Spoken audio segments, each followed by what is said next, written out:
Good morning, good afternoon, good evening, and welcome to another talk of the USSF Talk Series every Saturday at 11 a.m. Eastern Time.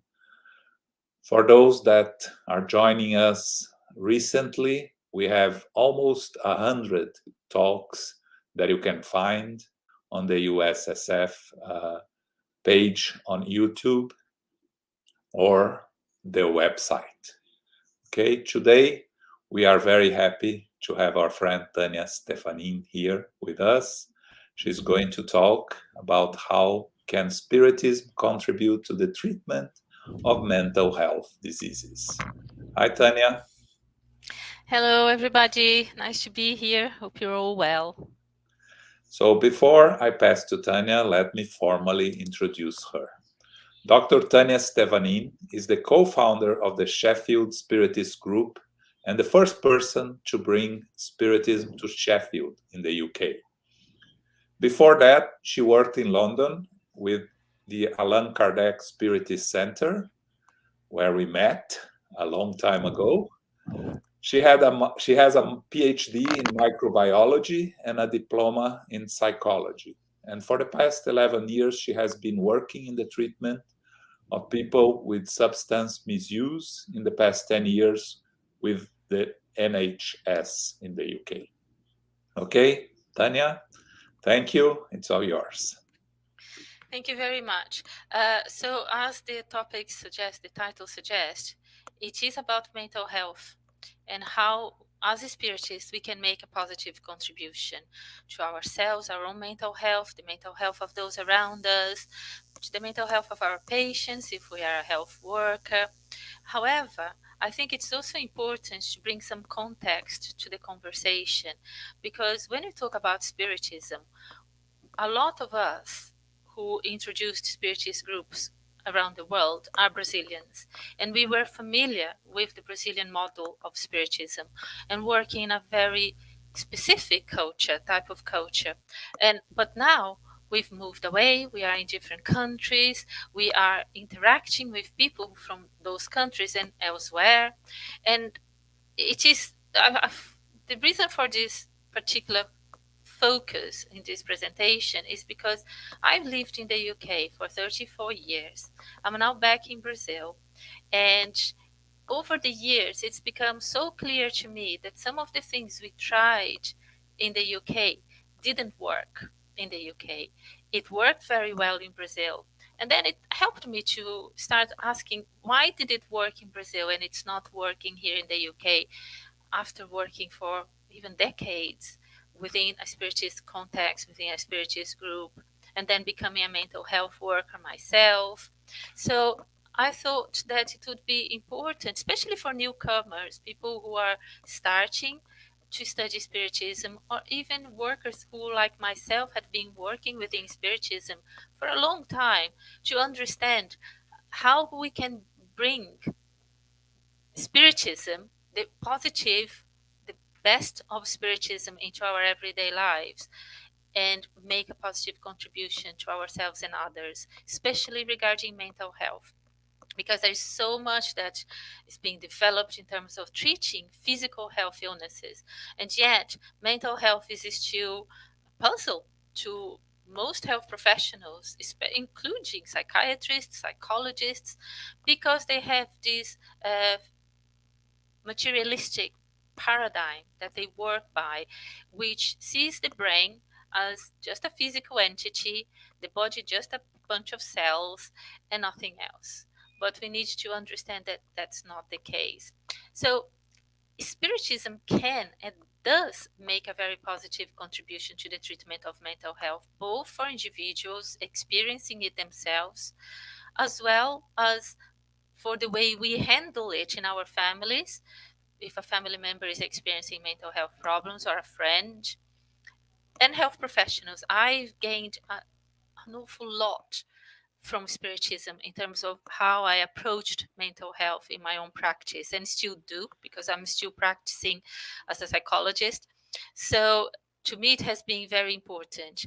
Mental health professionals, or professionals here, health professionals, is anyone within a caring profession. Okay, be that doctors, nurses, support workers, or even other types of staff, because it affects everyone. I had a very interesting experience some years ago in the place where I work, where clients came to me asking me to thank our housekeeper, because while they were waiting in the waiting room, he was putting up the Christmas tree. It was near Christmas and he was putting up the Christmas tree, and he was super happy and he was very kind and he was very polite. And I kept getting people saying, "Oh, is your housekeeper okay? Because I haven't seen him for a while. Oh, it was so lovely when he was there putting up the Christmas tree." So we can't rule anyone out when we're talking about us making a contribution to help other people with mental health issues. Anyone can make a contribution. Now, in Brazil, Brazil has a long history of Spiritism, and I will cover a bit of that in a minute. There are many, many dozens of Spiritist hospitals who specialize in mental health. One of the oldest ones is located in the city where I'm living at the moment, Marília. And I remember growing up hearing about the Spiritist Hospital, the Spiritist Hospital. I'm not very familiar with the work they do, but what I know is that it's a hospital that's always been mentioned by the population with fondness, because it was a hospital that welcomed people that could not be treated in other places. Not only that, but welcomed families, helped the families as well to understand the process rather than just treat the person as someone who needs to be fixed. They understood that that was a complex individual that had individual needs, and so did their families. In a way, we see our introduction, or people's introduction to Spiritism, in the following way. Someone becomes interested in spiritual matters and kind of starts researching it. I myself grew up in a Catholic family. Most of my family are still Catholics and very involved in the local church. There are very few of us in my family who are Spiritists, but I remember hearing the word Spiritism for the first time coming to visit my grandmother in Marília, and hearing about the Spiritist hospital and wanting to know what this Spiritist bit was. Because I knew what a hospital was. I didn't know what a Spiritist thing was. So I started asking questions as a child. As I grew up, I started asking more pertinent questions, because then I had been introduced to some dogmas within my own religion, which was Catholicism at the time. Some doubts was beginning to surface in my mind, and I started looking for books to read. Nowadays, we don't just look for books to read, we look for talks, research online. It's more the computer that we interact with when making that initial research. Then, after learning a bit more about it, the person may their interest increase, and they start looking for a group if they want to know more and ask more questions and interact with other people and feel part of a community, because humans are very tribal. We like our little tribes. We like being involved in a community. We don't like, most of us function better as a tribe rather than individuals. So seeking a group is a natural part of the process, one may think. And then, once we start attending a group, usually as a participant, after a while, weeks, months, years, we become more interested in taking a more active part in the group and making a positive contribution to the group. Some of us may start giving talks. Others may train to be a healer. Others may work training other workers. A Spiritist group, even the smallest of groups, can offer a wealth of opportunities for people to become involved, from saying the initial prayer to, I remember João mentioned that I I attended for many years the group in London, Allan Kardec Spiritist Group, or it was the Spiritist Group, it's the Spiritist Center now. And my role was to give the little cup of water after the healing, and that's what I did. I didn't do anything else for a long time until I became more involved, and then I started, as per usual, directing, facilitating certain meetings, and then giving talks, and then giving lectures, and that's how it progressed for me. For me, it was very much in this way that I became involved with Spiritism. And just to illustrate, there is a difference between a Spiritist group and a Spiritist center. Most Brazilians are familiar with Spiritist centers. Even if they're not Spiritists themselves, they have heard about it, because Spiritism is really well known in Brazil, and everybody knows someone who is a Spiritist who goes to a Spiritist center, or everybody knows a local Spiritist center, and might even have attended meetings there. Some of members of my family, my sister, my mother included, they've attended Spiritist centers in the past, from time to time. They were never Spiritists, they never became Spiritists, they are still very much Catholics, but it was not something out of ordinary for people to be invited by a family member or a friend to attend a special activity in a different church or a Spiritist center. So in Brazil, Spiritist centers are really well known, and the structure of Spiritist centers in Brazil are very much like described here: a school, a temple, a workplace. It's a school because, as any Spiritist center or group, there will be real theoretical studies of Spiritist teachings. So we read the books, we study the questions in the Spirit's book, we study the Gospel according to Spiritism, we listen to talks. We may learn to be a healer or to become a facilitator of a youth group or an adult group. So there are many opportunities there. A temple, because Spiritism has a spiritual aspect, even to some a religious aspect. For example, Spiritism is a philosophy, and people can participate in the activities without becoming Spiritists. The people who call themselves Spiritists are usually people for whom they have left the religion they were brought up with, or if they had no religion, they embrace Spiritism as their religion, and they stop being something else. They stop being, like, I stopped considering myself as a Catholic. I consider myself as a Spiritist because I embraced not just the philosophical, scientific aspects, but I embraced the spiritual aspects of Spiritism as well. It is a workplace because we don't just go there to listen to a talk and go home, but those of us who become more involved become workers within the Spiritist group or center, but also may become involved with other more wider social activities that the group may have involvement with or join forces with. So the Spiritist Center offers that focus point for those who want to be part of a community that embraces their similar values, similar beliefs as theirs, where they can join forces, work together, be part of that community. But the question here is this linear introduction to Spiritism really true?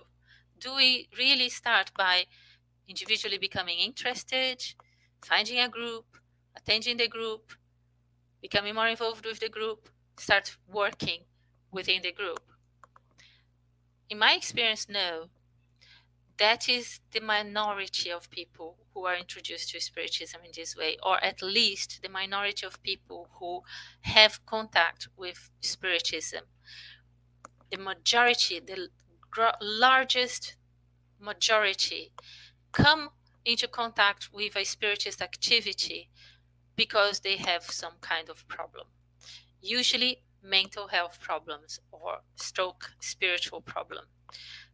So it is either because I'm suffering from depression or anxiety or some kind of obsession, or because of someone I know, family member, a friend. Someone tells me that going to that place and receiving healing will help me. Sometimes it's because someone is socially deprived or abandoned, the elderly, the young. These are the people who go to the spiritist centers. The majority of them are in that category because they need something, they want something that they are not finding somewhere else. Usually, due to personal illness, it could be physical illness or psychological illness. We know that obsession, when prolonged, will cause even physical disturbances in the physical body, will disturb relationships. However, because of the nature of this kind of disturbances, there is no medication, not effective medication. Cases of schizophrenia, for example, most doctors are baffled by most cases of schizophrenia because every illness has a spiritual aspect, either because it is the direct cause of an obsession or because someone else has approached us because they have experienced that and latched onto us like we do in social groups. I used to work with people with substance misuse issues, and it was amazing how they found each other, how some people found each other, and the minute they found each other they connected because they instinctively knew that they were sharing an experience, a problem. And sometimes we can help each other to share the way towards a solution. People usually come to spiritist centers when they have tried everything else, nothing worked, and they are desperate. And that's not just in Brazil. In Brazil, that happens all the time. I started attending a group here in Marília, which is a small group. And the way it is structured is like this. There is someone who says a short prayer to begin with and start talking about moral, spiritual topics. Sometimes they tell a story, sometimes they take something out of the gospel according to Spiritism, while everybody waits, because as we walk in, someone is at the door taking the names of everybody who comes in. And in another room, there is a team of healers separate from the main area. They have prepared themselves in their special way to be in a position to help people. And then your name is called and you go into that special room to receive healing. And they ask you what brings you there. And I have recently needed special healing. And I remember one particular occasion when I explained to them what it was, a physical health problem, what the physical health problem was. The healer who was there asked for someone else to come and join them. And having had the many years of experience in this context that I've had, to me it was quite clear that it was a younger member of staff who was probably relatively new, who might not have been a medium as such, and asked for help from someone with more experience to provide me with more of what I needed, to make sure that I left there with as much of they could offer as possible. So just to illustrate that everybody else who was there for the same reason. They were all there receiving healing. They were not, many of them didn't even come back to the main room to listen to the end of the talk. They just received healing and left. And this is the reality of the large majority of people who attend Spiritist centers. When I was living in the UK and a participating, and especially when we had face-to-face meetings. We haven't had those for 2 years now. The majority of the newcomers who attended our group came because they have some kind of spiritual problem, usually obsession or other social issues. They felt alone, they felt destituted emotionally, materially, and they wanted help, and they were told that we were a nice group of people, that we prayed for other people, that we offered healing, that we could possibly help them. The majority of them came for 1 or 2 meetings and never came back. A few who had already been introduced to Spiritism, who were already participating in groups in Brazil or elsewhere, who sometimes were already workers in groups in Brazil, stayed. But the majority of people, very, very few people, came to our group, being introduced to Spiritism there, and stayed. And of those, even less, we would say maybe 0.5%, offered to make a contribution at some point. They were happy to go, sit, take part in the study, listen to the prayer, receive healing, go home, do the same the next week. So our vision of what brings someone to a Spiritist center and keeps them there, I think sometimes needs to be challenged, especially if we are someone leading a group or thinking of starting a group. We need to be realistic about what people's expectations are when they come to us. So why the Brazilian model may not be possible or appropriate elsewhere? We have to bear in mind that each Spiritist center is unique because the people who participate in those groups are unique. The communities in which those groups exist are also unique. I used to facilitate support groups for my clients back in the UK for many, many years. And I used to tell them there was a model called Smart Recovery, which some of you might actually have heard. It's a kind of similar to the AA because it is to help people deal with addictions, but it has a different approach, a slightly less dogmatic approach, and it is roughly based on cognitive behavioral approaches. But I used to tell people it's a group that is international. The model is international. It exists everywhere.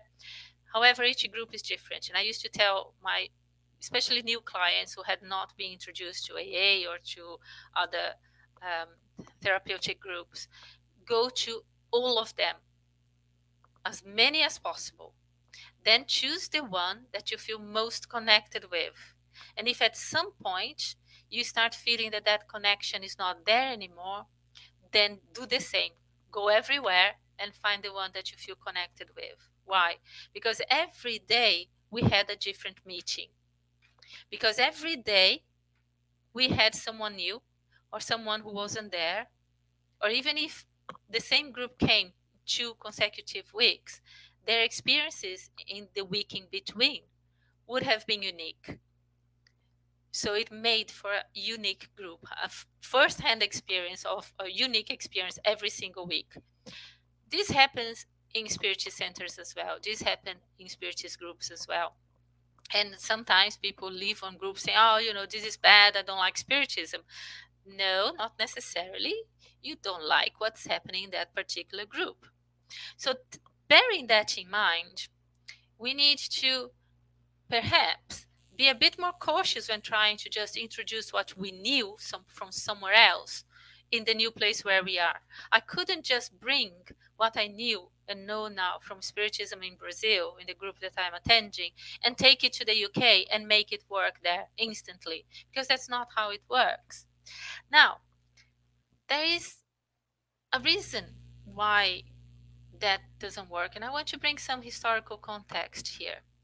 These are just a few pioneers and a couple of people that probably everybody listening to this talk will know.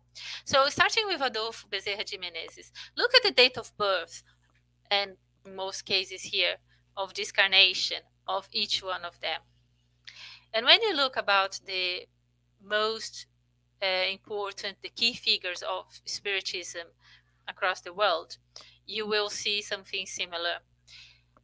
In Brazil, Brazil had a quite unique experience in terms of Spiritism. Brazilian Spiritism is contemporary to Kardec's Spiritism. Kardec, as he developed the structure that we now know as Spiritism, the teachings, as he organized the information, he was sharing that information with others across the world.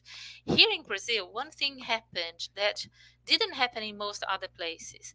The people who absorbed that information, they created a structure that was really solid and became what we know as Spiritism here in Brazil.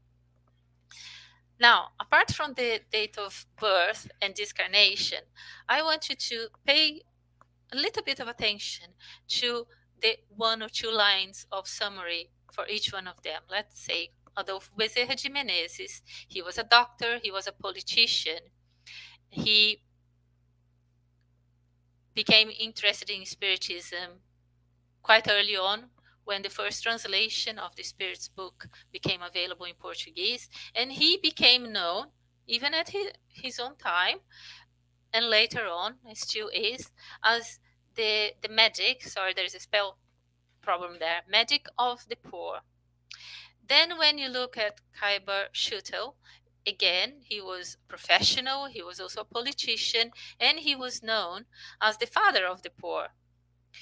Euripides Barçanufo was a really well-known medium. He had quite extensive mediuminic abilities. However, he was an educator, he was also a politician, a journalist, and he founded the first Spiritist school in Brazil. And he was also very well known as being a philanthropist. He helped the poorest, the neediest in his local community. That was the bulk of his work. And then there is Francisco Cândido Xavier, also known as Chico Xavier, and Divaldo Franco. And I didn't put a summary of their biography there because most people know them. Divaldo Franco, still, thank God, with us, teaching. They both produced a lot of books that we study, that helped us, still does, but also were involved in the founding of many organizations. Divaldo, for example, with the Mansão do Caminho, orphanages, homes for the elderly. These people worked tirelessly their entire life within their community, helping their community. They did not ask for people to become spiritists. Their main focus was, and still is, in the case of Divaldo Franco and many others, of course, this is just a tiny selection of the many pioneers and amazing people who are leading Spiritism across the world at the moment. Many of them do the work that others have done in the past, founding schools. The majority of people who are the key members of the Spiritist community in terms of taking Spiritism to others, keeping it alive, and helping are doing that quietly. We don't know their names, we don't know where they are, but their communities do. The people they are helping know who they are. There is a school in Rio de Janeiro, I'm afraid I don't know the name, but my very good friend and co-founder of this Sheffield Spiritist Group, Lindalva Walker, she still contributes to that school financially with fundraising activities. It is located in a very poor area, helps poor children to be educated within the principles of Spiritism, of moral boundaries, etc. This lady, not even I can remember her name, but I know of her work. She has now returned to spirit, but she did, and probably still does in spirit, because we work even more when we are not materialized in this world as physical entities than she did even when she was here. But she did amazing work with that community for decades. She gave her life to that community. Now, I don't want anybody to be disheartened thinking that, to be able to use Spiritism to help myself and help others and improve mental health around me and my community, I need to become one of those amazing people that I mentioned here, because that probably isn't going to be possible for many different reasons. But what I want to highlight in this slide is how long Spiritism has been around in Brazil, how long it took for Brazilian Spiritism to be what it is now. So when we go to a different country, as I did, young, full of hope, full of energy, thinking that I could do anything, I could achieve anything, and I probably believed that I could achieve it by next week. And nearly 40 years later, I'm reviewing things and thinking, I haven't moved very far at all. I've taken maybe one or two steps in the right direction, taken a few backwards, had to rewalk that route again. In terms of our Spiritist group there in Sheffield, if my ambitions had been materialized, then we would have an amazing all singing, all dancing Spiritist center with lots of activities, many rooms where people could have a healing team, a mediumship team, everything. As we see in some of the larger Spiritist centers in Brazil, some of which I have attended. However, we are still doing studies via Zoom for many different reasons.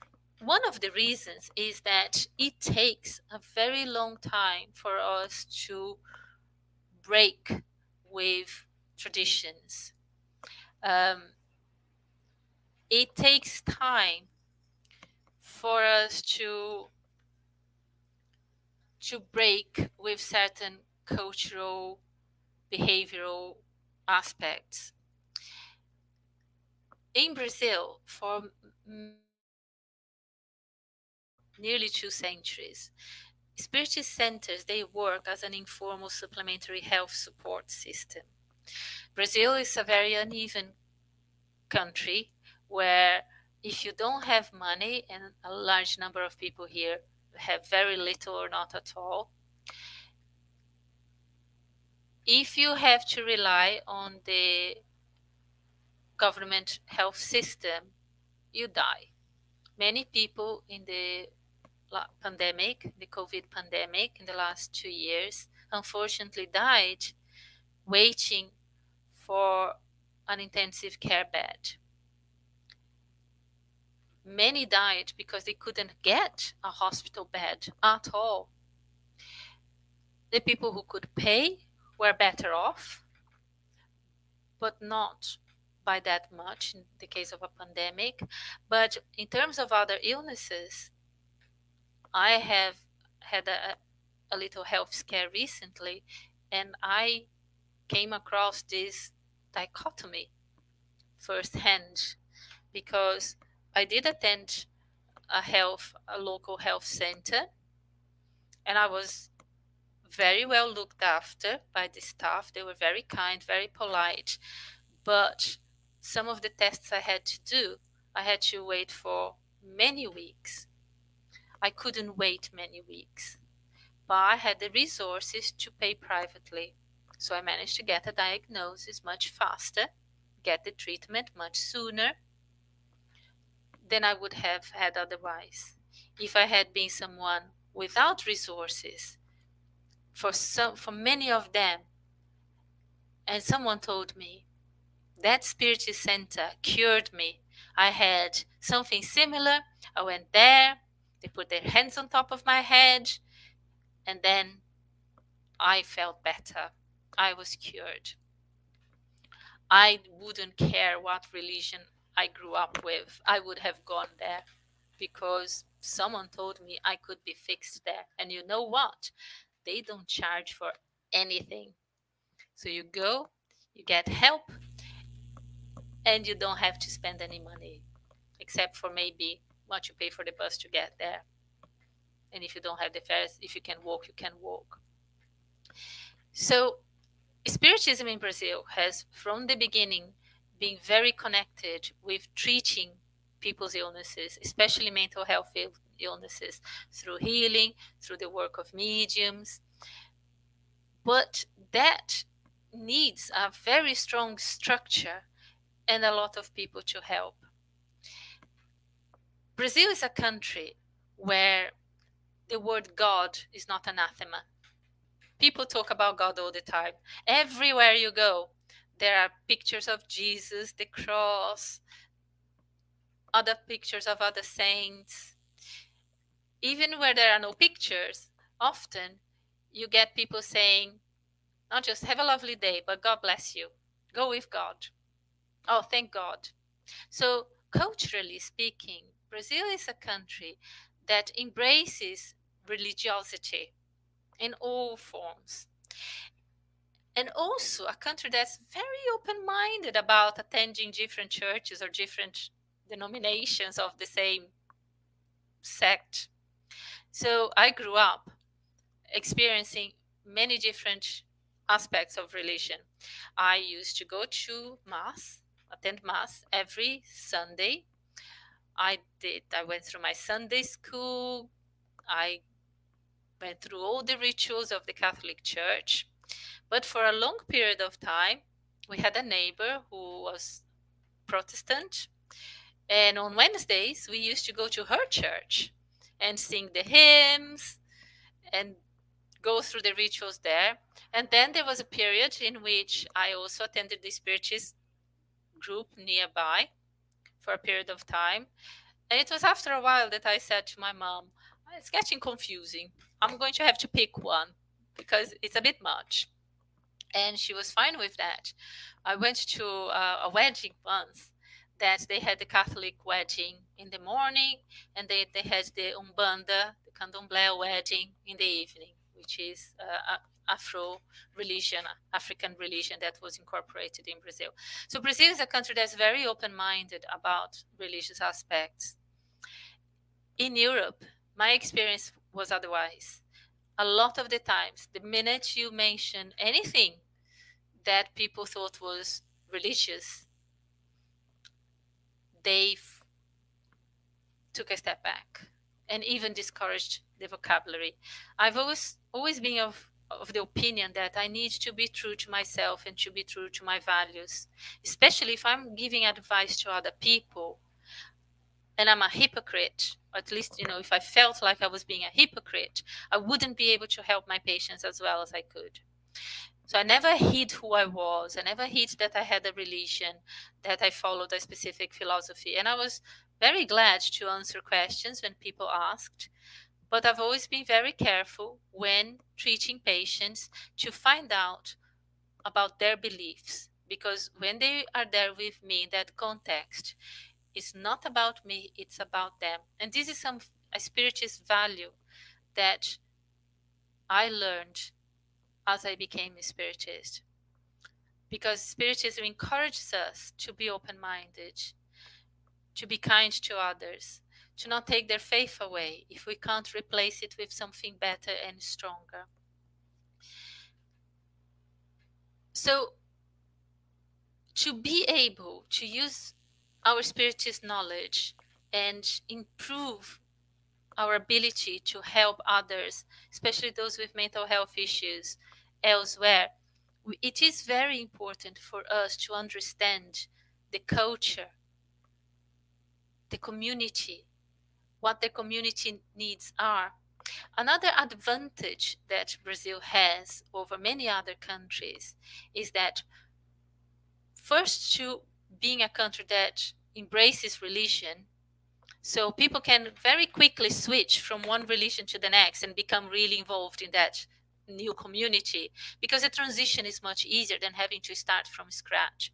Is that some of you may not know, but we are a really large country with loads of people. And amongst our population, there is a growing number of people who are retired, people who work from home. So most Spiritist centers have a number of workers available to them that in most parts of the world we can only dream of, because Spiritism in those parts of the world are only at the beginning. Again, I ask you to think back to that slide of the Spiritist pioneers in Brazil. Brazilian Spiritism is contemporary to Kardec's Spiritism, so it is 200 years old, whereas in some countries it's 10, 20, maybe 30 years old, maybe a bit more, but always very limited to a small group of people who study together. So the number of people that are available to work in Brazil is a huge advantage. In this group that I mentioned to you earlier on, I came across, I was there for the first time, and the gentleman who was giving the talk is a psychiatrist who works locally. He turned out to be my mother's psychiatrist, the person who she has been going to for some medication recently. Psychiatrists in Brazil, again, work in a different way than psychiatrists in the UK, for example. It's a little bit of more of a mixture between psychiatry and psychology. So people will go to see a psychiatrist because they're feeling a bit down and they just want to have a chat with someone. But this is a very well respected medical professional in the community. He is a mental health specialist. He gave one of the best talks I've ever heard. He makes no secret of his beliefs, but recently I had the opportunity to actually see him in action as a doctor. He was exceptional. He is exceptional. But never Spiritism was mentioned. But because I knew his background to a certain extent outside his profession, I could hear some of the conversation he was having there. I could hear Spiritism coming through.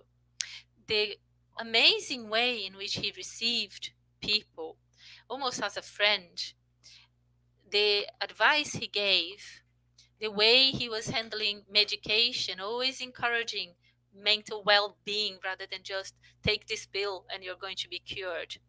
Always focusing more on other activities that the person was involved with, hobbies, family, what they did for fun, encouraging them to continue to increase those activities that created natural well-being, so that medication would be just a little helper along the way that could be left out like a crutch that we don't need anymore when the leg is healed, and then we can walk freely again. So these are the kind of people that are working actively in the Spiritist centers in Brazil. They are taking that belief, those principles to the hospitals, to the universities, where they teach, where they work. We still need, in most countries, to develop this structure, and that takes time and courage to be who we are, to not be afraid in a hostile environment when it comes to religious beliefs. And here I'll point out that in some countries the hostile environment is so hostile as to threaten the life of that individual. So, is that all doom and gloom? No. It is important that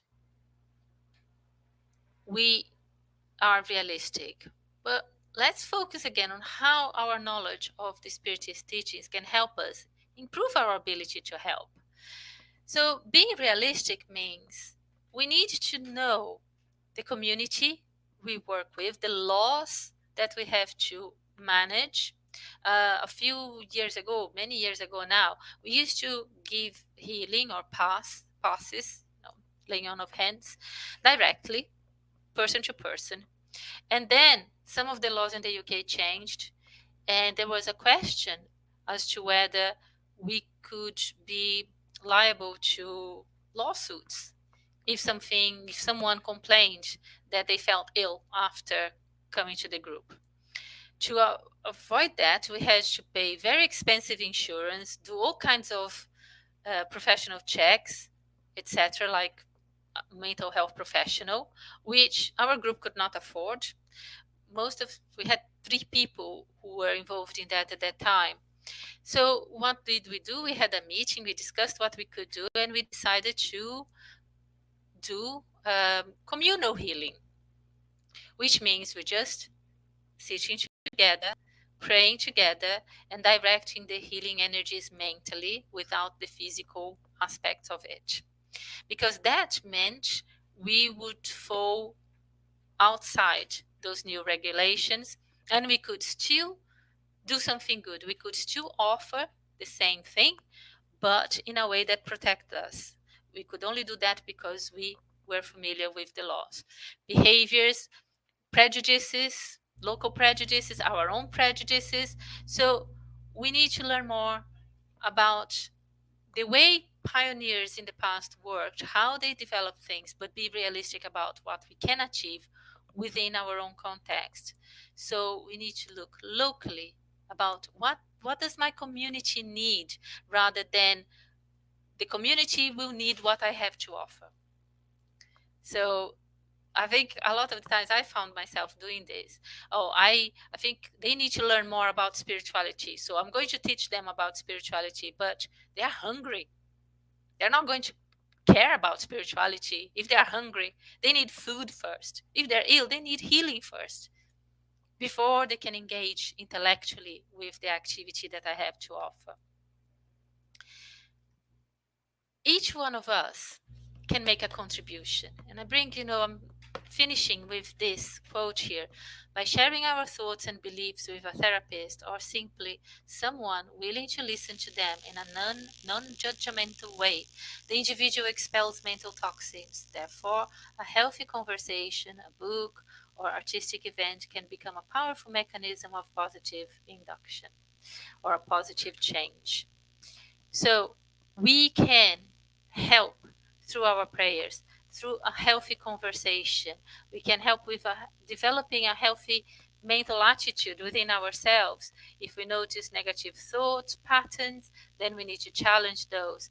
If we, the model that I practice mostly nowadays called solution-focused hypnotherapy, it's all about problem-free talk. So you don't talk so much about what brings you here, what made you feel so ill, what was the problems with your family, what was the problems from the past, digging up hidden memories. No, because they know they are suffering, they want healing, they want to feel better. So we talk about what's making you happy, what made you feel good, what was the last time, when was the last time that you felt better, what was happening, who were you with, what were you doing. Because if someone is suicidal, for example, and we want them to have hope for the future, just talking about the problems that make them feel suicidal is not going to really help them. We need to get them out of this mental wave pattern. We need to help them to improve. And in this respect, Spiritism can be hugely helpful in helping us. So if we are in a context where we can't work or found a spiritist hospital or a spiritist school or a home for the elderly or an orphanage, but we can watch our mental patterns, our thought patterns, be more positive ourselves. We were already irradiating positivity around us. When we come across someone who is ill, who is disturbed, we can bring that into their lives, inviting them to do the same. Not by telling them, you have to think more positively. No, helping them to think more positively. Look at that flower. Oh, did you hear those birds singing today? I think spring is upon us. Let's do something fun. Let's do something positive. We are spiritists, not just when we are within a spiritist group or spiritist center. We are spiritists everywhere, like we are humans everywhere, like we are spirit everywhere. So Spiritism can help us with the specific knowledge we need to understand mental illnesses, to understand obsession, to even understand some physical health conditions when those are the side effects of spiritual, mental, emotional disturbances. And we can improve the mental atmosphere, the spiritual atmosphere of every place we go to. And so I hope I haven't bored you too much with this talk, and I'm going to stop here and take questions if anyone has any. Thank you, Dr. Tania. Very interesting. And yes, we have plenty of questions actually. So we'll try to cover all of them. So let's start with a question from Kirsten. Thank you, Kirsten. I'm curious to know what has not worked in Europe but has worked in Brazil, as you mentioned. I think one of the main things is the fact that Brazil is so open to spiritual language. We can talk openly about spirituality, and so if I want to start a spiritist school, it's not frowned upon. If I have the resources to start a spiritist hospital, I can call it a spiritist hospital. I don't have to disguise it as something else, which means people are not they're not stigmatized as much for having a religion, for being a spiritist. Of course, there has been persecution. Of course, there is still prejudice because when we talk about reincarnation, about mediumship, there is still a lot of misunderstanding, and it's not all beautiful in Brazil. But because Brazil is a spiritual country by nature, and because of this mixagenation of races, cultures, and religious beliefs that exists in Brazil, Brazil is truly a mixed pot of cultures, where cultures are embraced, like our cuisine. If I like what you cook in your country, I'm going to embrace it, change it a little, and call it Brazilian. And this is what Brazil is. There is nothing that's pure Brazilian, because everything that we consider Brazilian is a mixture of a lot of things that came from a lot of parts of the world. It makes it easier in a country like Brazil. In other countries, you have to start literally from scratch by being a better person and letting other people remember. People used to say to me, "Oh, you're so patient, you're so kind," because I didn't lose my temper when people disagreed with me, when people yelled at me at work, which thank goodness it didn't happen very often. I'm very lucky who I attract into my life, including my clients, who are usually lovely, but they could be very difficult sometimes. And they also knew I went to the spiritist groups, and they knew I prayed. They knew I talked about irradiating positive energies, and that creates an association. And many people said to me, "I wish I could have your faith.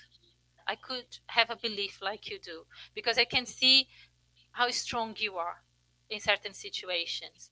And to me, that was a huge praise in terms of being a spiritist and working in a context that usually frowns upon spirituality. So I think for a lot of people, it won't be possible to become a spiritist, like a Brazilian spiritist, even if we are Brazilians in a different country.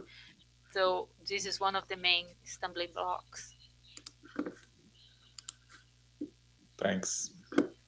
So let's move from Violet. Thanks, Violet. It seems that as if mental disorders are more prevalent now than ever before. Is there a spiritual reason for this? And how would it help the planet progress? There is a spiritual reason, and it's multifaceted. One of the reasons is because we are in transition spiritually. The planet is in transition. When we are in transition, think about a lake. If you look at a lake and it is calm and tranquil, and then a storm comes, and the surface of the water looks very clear. A storm comes and shifts all the debris that's underneath, brings it to the surface, and then you can see that the lake becomes cloudy. There are bits of things that was underneath at the bottom and now floating on the surface again. This is what's happening spiritually with the world at the moment. So certain things become more apparent that were hidden before. Also, in phases of transition like what we are going through, and those transitions can last from decades to centuries, okay? So it could be a very prolonged period of transition, but we've been going through this for a while now. So At some point, we'll hit a calm phase again.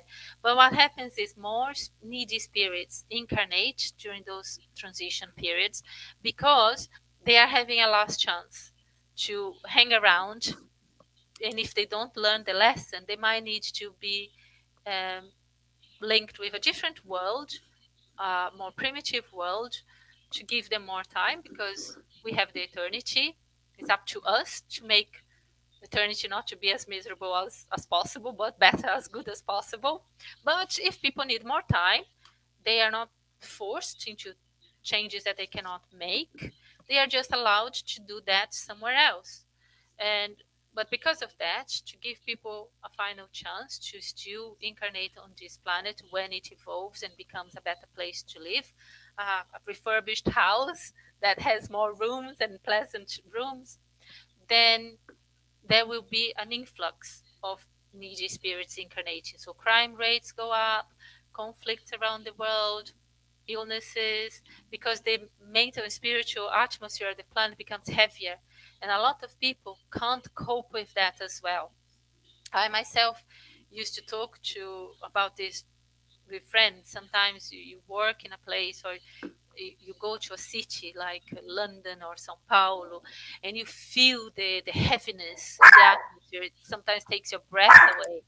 But if you know what to do, how to protect yourself, then you cope better, but other people don't. So they will develop depression, anxiety, more chronic mental health issues.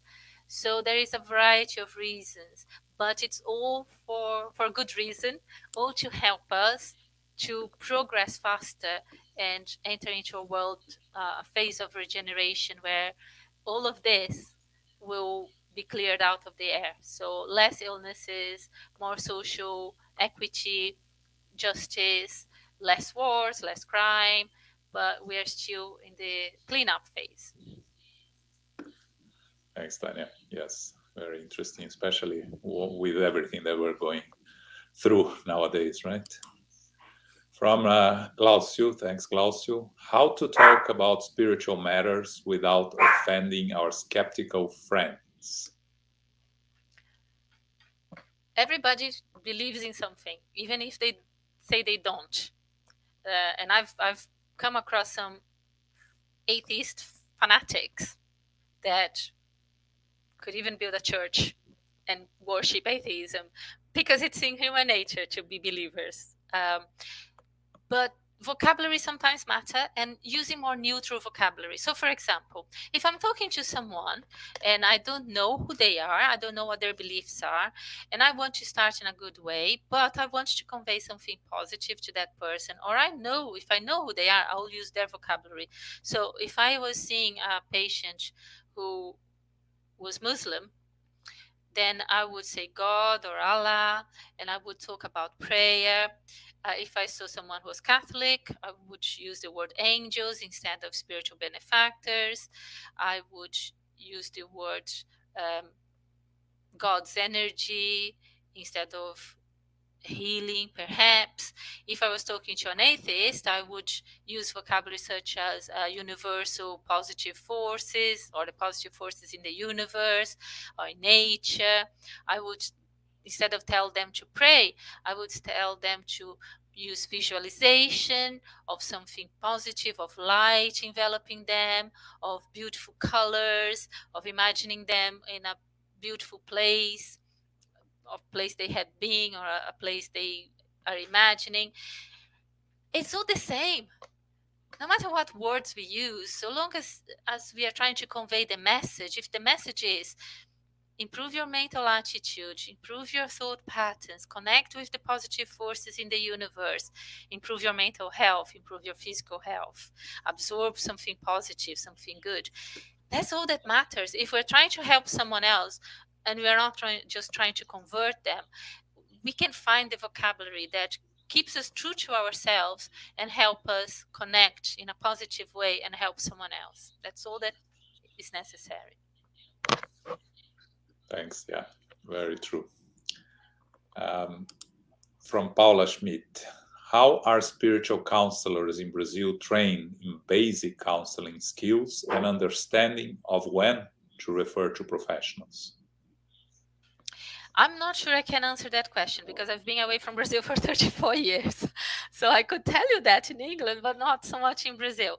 What I suspect from what I've seen and interacting with mental health professionals here that do the similar kind of job that I do is that more often than not, um, a responsible spiritist worker, meaning someone who works within a spiritist center and sees people in a counseling manner, will tell them, and I was asked that question when I went to the Spiritist Center here recently, and I said that I had a physical health problem. First thing that they asked me was, have you seen a doctor? Are you receiving treatment? And I said yes and yes. And they said, great, continue doing that. Continue to see a doctor, follow the treatment. And that's what the advice is. They don't try to be what they are not.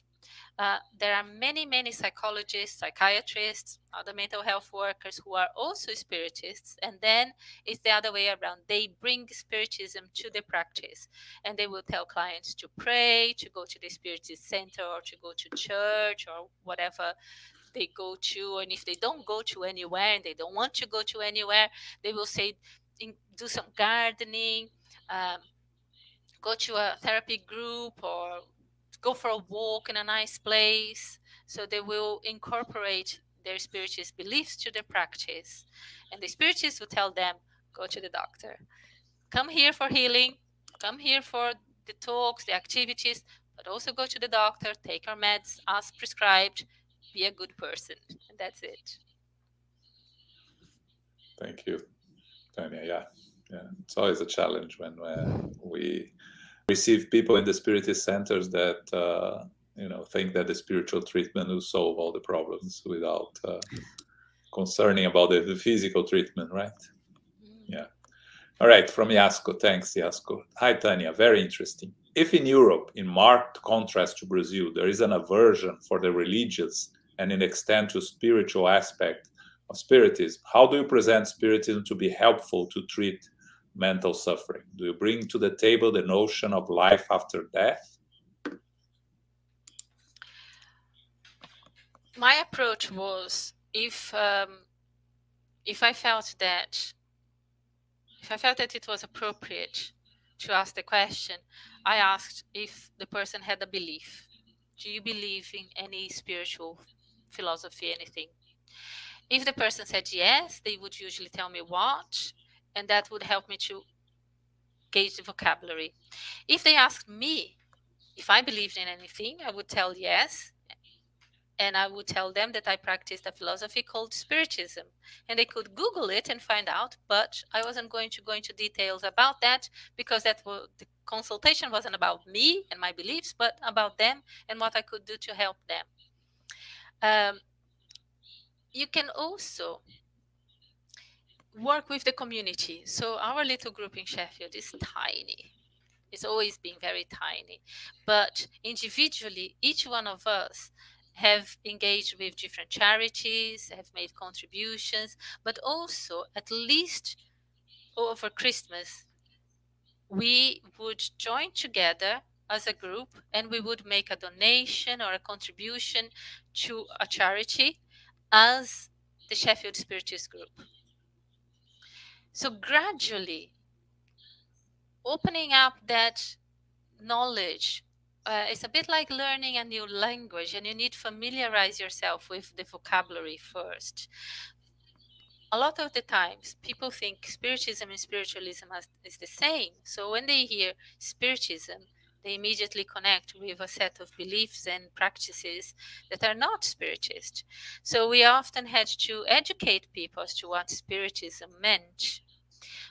It's a gradual process. Unless we had financial resources and people power to open a school or our own institution, charitable organization, we have to work with what we have available and do the little we can, if little is all we can do, without trying to convert Europe or convert the country. Spiritism teaches us that it doesn't matter how long it takes, so long as we are going the right direction. we will get there. We will get to the destination.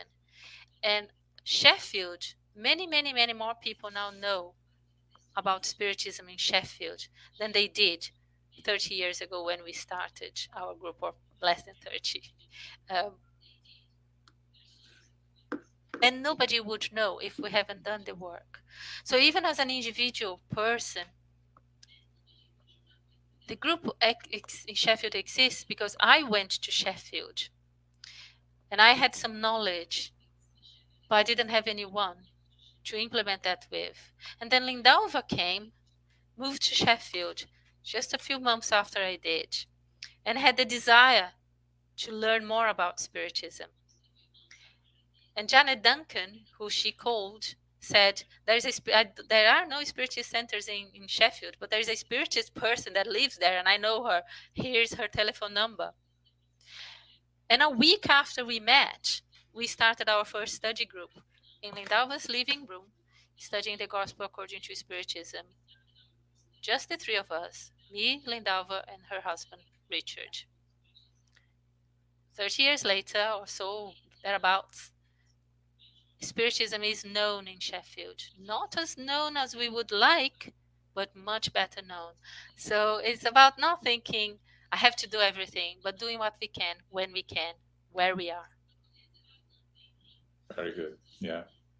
Thanks. And I think the next question talks a little bit about that, expands a little bit about that. That's from Paul Jacobi. Thanks, Paul.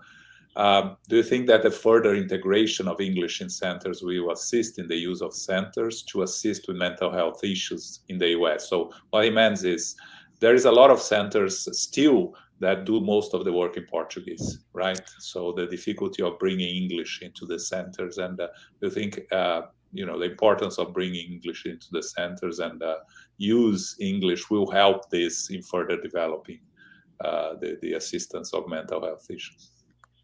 Thank you very much for asking this question, because it is probably one of the most important issues, one of the greatest barriers to the development of Spiritism across the world. We Brazilians have, like many other people, huge difficulty in understanding that we cannot take Brazilian Spiritism to other countries. We need to build Spiritism in that country. We need to integrate, we need to speak the language, we need to offer that population something for them. This is something that's really close to my heart, because I've always felt really strongly about this. And one of the agreements that I had with Lindalva to begin with, and Richard as well, who is born and bred in Sheffield, was that every activity in our group will be in English from day one. Every material that we present, books, leaflets, whatever, will be in English from day one. We had a copy of the main books in Portuguese because we were also aware that there would be people attending our group who could not speak English. But our activities were in English, and one of us, me or Lindalva, would sit with that person and translate to Portuguese to them, and would translate back to English their questions, their answers, their contribution. But we always made it very clear, our group is in the UK, the language is English, the majority of the population speak English, so English is the language we work with. And also being culturally sensitive. Many countries, including the UK, they don't like too much physical contact, not much kissing and hugging and all of that. I personally prefer not as well. And the pandemic kind of, highlighted the need for some social distance for our own safety. But lots of people feel really uncomfortable with this kind of thing. So we need to know the culture in which we live and be Spiritists for that culture. So yes, that is one of the main barriers still, I'm afraid. Thank you, Tania. Yes, that speaks deep to my heart also, because when we first moved here, I remember Divaldo telling us long time ago you do Spiritism in the language of where you live, right? And I remember when we moved to Miami, we had to learn to do Spiritism in Spanish because that's the main language in Miami. But here in the US, it's in English. And yes, I fully agree with you, and I know the importance of doing that. So we have another one from Kirsten. Dr. Stevanin, a lot of Westerners embraced Buddhism, Eastern beliefs. Why do you think the same isn't being done with Spiritism as readily? I think one of the greatest barriers that I came across, including Brazil and the UK and elsewhere, is Spiritism is very strong about personal responsibility. So the principle of karma in Hinduism, Buddhism is quite vague in a way, and the emphasis is on ancestry and the meditation, but it doesn't offer very clear. Again, I might be speaking out of place here because I don't know as much about those philosophies as I probably should, but the little experience I had was that in Spiritism, someone comes to a group and they want something fixed. They have a problem with spiritual interference and they want that to go away. And then or even if it's something milder, and then when you start studying business of we make our own future, we are the architects of our own destiny, it scares people because for centuries, even thousands of years, we brainwashed ourselves with the belief that we can get something for nothing. I've been bad, and I can ask for forgiveness at the last minute of my incarnation and I'll go to heaven.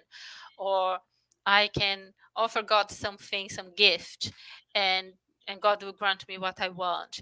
And when we start stressing and highlighting and stressing again that you have to work for it, a lot of people get scared and go away, or they think it's just too much. They just don't have the energy or the willpower. So, and then they go to a philosophy, a spiritual, though it is, that is more gentle, that doesn't make them feel like they have to make such an effort, and they make them feel better. But also there is the aspect that God knowing us and knowing that we get there at different in our own time, and some people faster, some people slower, some people through one way, some another.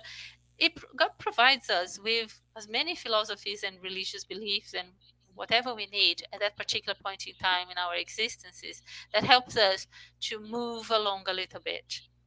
So someone may not be able to be a spiritist in this incarnation, but they can be a good Buddhist and practice their meditation every day and try to be a better person.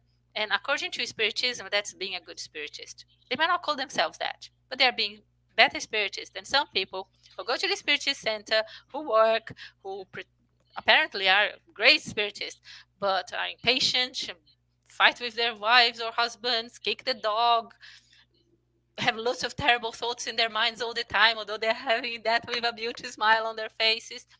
God knows us internally. So it doesn't really matter. According to Spiritism, you don't have to call yourself spiritist to be a good spiritist. So long as you're a good person, that's all that matters.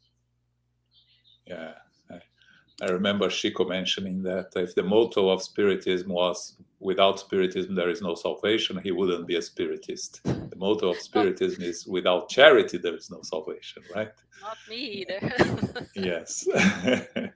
So this is important also for those that live outside Brazil, right? What can you recommend for those that live in places where there are no Spiritist centers? There are many, especially here in the US. Start at home. Charity starts at home. Studying starts at home. Jesus said that as well. We have to start where we are. We have to do what we can where we are. So start with the regular study of the gospel at home. And then, if you know someone who may benefit from that, invite them. Or if you know someone who wants to do that kind of study, especially now we know we don't even have to be physically together. I know a couple of people who live in different cities, but they wanted to study, but they didn't want to study on their own, so they started their little online group, and it's just the two of them. They read, they study together, they talk, and they also participate in our group on Thursdays.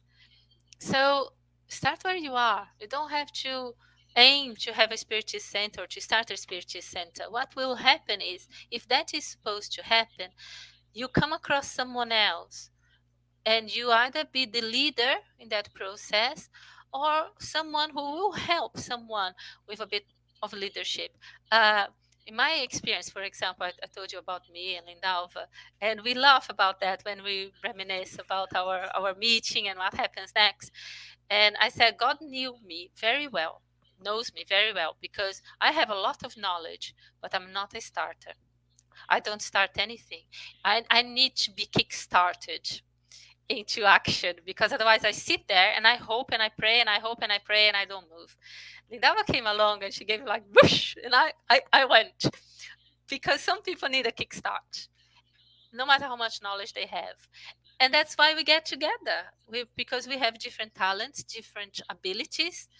I'm quite good with information, and Indalva is very good with action. So together we managed to start something. And Richard is very good at helping with other things. He built the room that we studied for many years. So so each person contributes in a different way, but start where you are. Thanks, Tania. Okay, so we are close to the end, but I want to pose this last question because I thought it's interesting. Which female founders would you also include in the, you brought a lot of male figures, Dr. Bezerra de Menezes. I know, politicians as well, most of them. Yes. So I did look into that, because the reason why there are many, by the way, if you Google key figures in Spiritism, you will come across them. But unfortunately, I wanted to concentrate in Brazil because I was drawing parallels with the Brazilian Spiritism and other Spiritism. I think Eusebio Palladino is an Italian one, contemporary from Bezerra de Menezes as well. Ivonia Pereira, very well-known medium in Brazil who wrote many books. And there are many other women. But we come from a patriarchal society. So yes, mostly men, mostly white.